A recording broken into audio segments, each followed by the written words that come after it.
สบายดีตอนกำลังที่เที่ยง11 โมงไป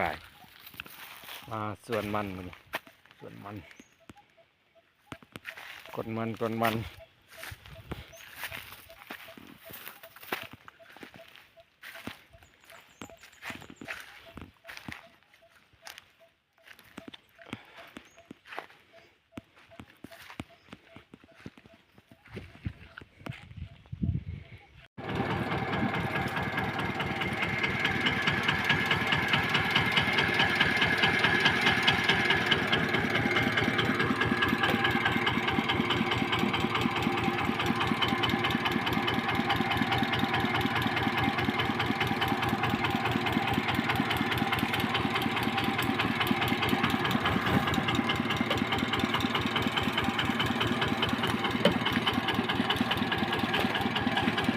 รถแต่รถหัวใหญ่มันคนนี้โอ้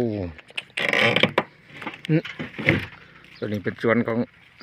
น้องสาวคนคงเจะคล้าของยังบ่ได้กลนยังบ่แล้วเวียกก็แล้วเวียกว่างเวียกมื้อนี้มากลนซอยเพิ่นมันกลนดอกคนขับรถออกมา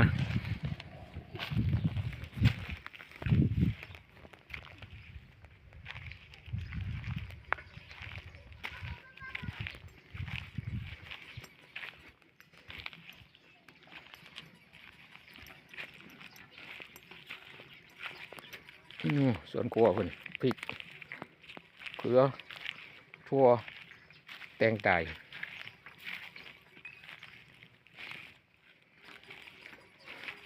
จะแบกกับบ่ร้อยกินมันบ่ขึ้นมีน้ำได้ทางห้วย